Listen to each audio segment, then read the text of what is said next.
But did you get a chance to watch Dynamite? I know your power was out for a while, right? Dude, I've not had a chance to. I got to watch. I watched Dynamite through clips on YouTube this week. Okay. Did you I see just the John needed that Moxley power. clip? I did. I did Okay. see. What? So that's getting some steam. A lot of people think that was disgusting. It was too much. It's not what wrestling's supposed to be. It's AEW is going to die because of it. It's a deathmatch garbage bullshit wrestling. Outlaw Mud Show. Outlaw Mud Show, absolutely. What John Moxley drove 11 hours in the snow to go get himself thrown on nails. He's an idiot. I think a lot of things are true about that thing. I think it was awesome, but I also I never want to see anything like that ever again because that made me squeamish. I was like, that's not what Mike watches wrestling for. But you know what? That board with the nails, that's Janice from TNA, right? That's a business gimmick. It's the same thing.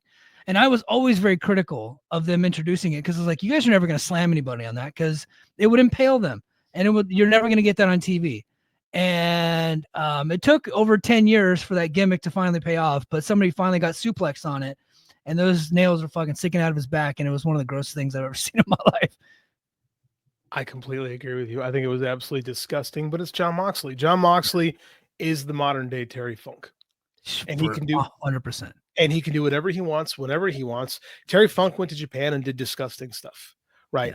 Yeah. You can tell me this isn't wrestling is supposed to be, but you can't tell me how much you love Mick Foley, right? Where Mick Foley made his name, really made a huge thing for himself doing the IWA King of the Death match with Terry Funk. Like, you cannot tell me that there is not a place for this. Now, is there a place for this in mainstream wrestling? Not in WWE. Nope. But why not? Why not with AEW? We've seen this. Right. We've seen this before. I've heard this argument before with Nick Gage and the Pizza Cutter. Boy, that guy had one appearance in AEW, and boy, did he make an impact.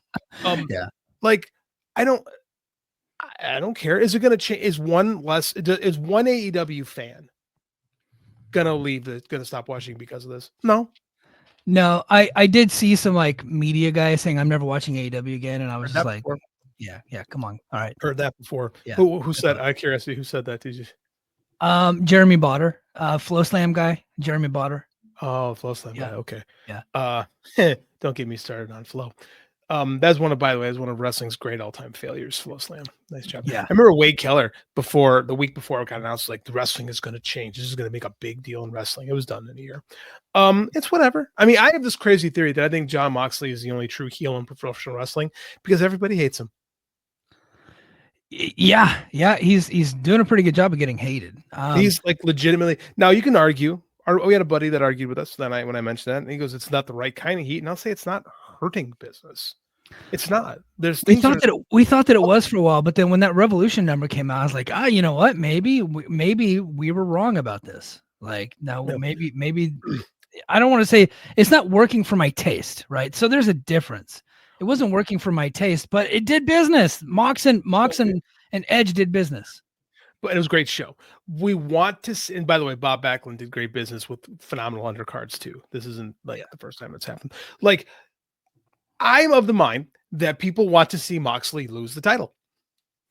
Could be, yeah. Like, I don't know if it's the wrong type of heat until things start going bad. Like, things for AEW, we talked about it last week and made a lot of people angry that things are actually ticking in the right direction. It's not going to be overnight, but the Moxley character, while it's not exciting and it's not what we want from him, perhaps this is what, and I've always thought about this, like, maybe a heel should be like, I don't know if it's good for business, but I think it's a noble experiment. Take a guy who was absolutely beloved by an audience. This audience loved John Moxley. Like, he was the embodiment of AEW 6 years ago. Right? You leave the evil empire, you come to the upstart, and you do your thing. You paint your, what do you say? Play your music your way, was what he said. Right? Yeah. And now you're the most hated guy in the company. Like, legitimately, people legitimately hate watching him wrestle. Like, that's like, he's the only heel in pro wrestling. Yeah, he is. He's we'll see. Like, I think the Death Riders angle for the most part up until Revolution was a big flop. Not good. Right. Not good. Like, house shows were down, everything was down, but then it seems like Revolution things picked back up. We'll see what happens with Dynasty. We'll see if Mox versus Swerve does business. I'm curious about that, and then we'll see what they get. We got Double or Nothing and All In. I don't think that one event can tell the entire story of his run. You know what I mean? So we'll see where it goes. We will say this though: it was Dynasty tickets were a struggle to sell, and they're up 1,300 since the announcement.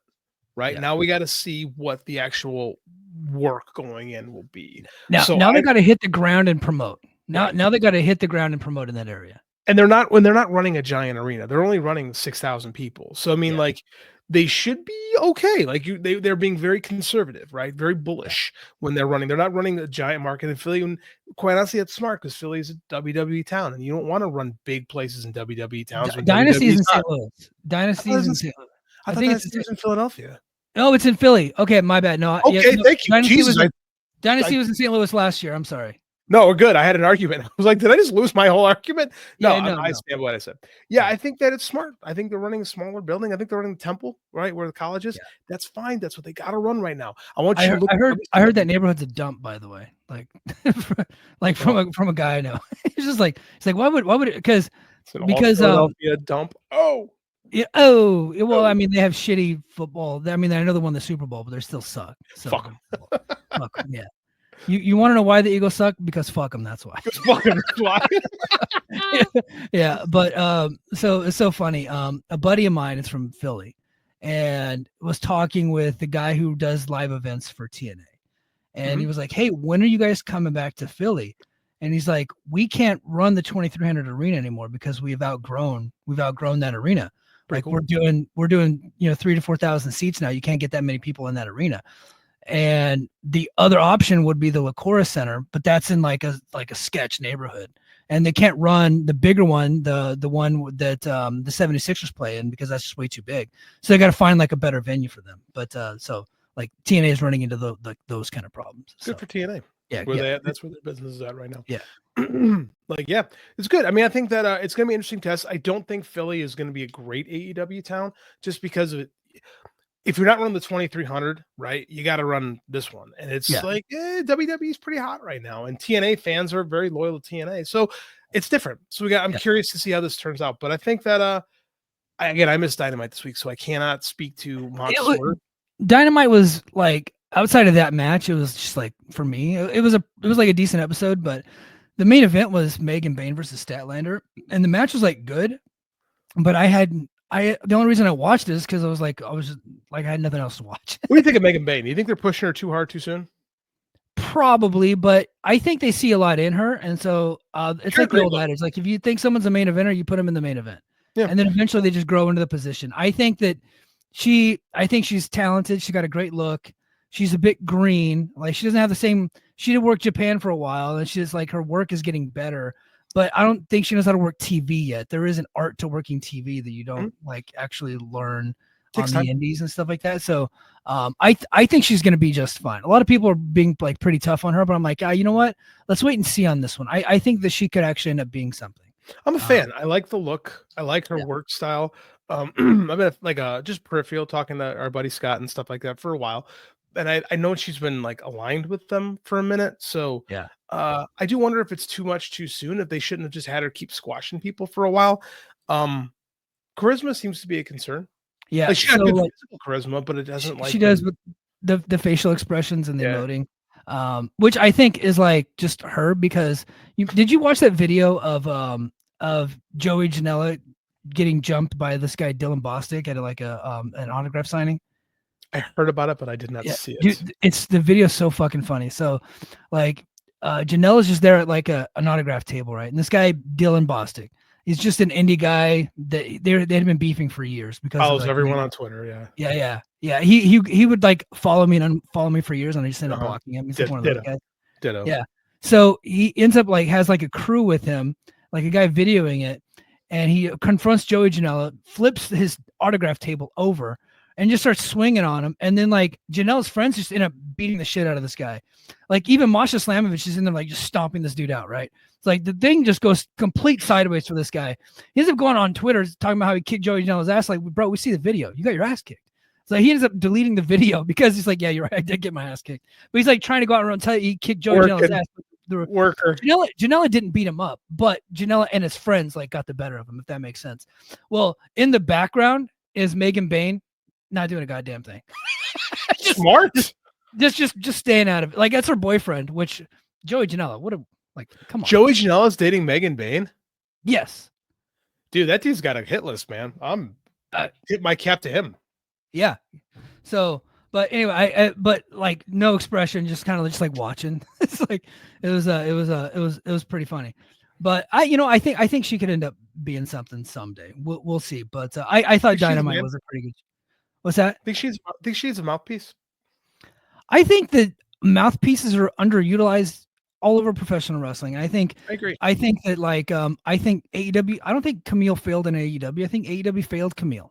Right?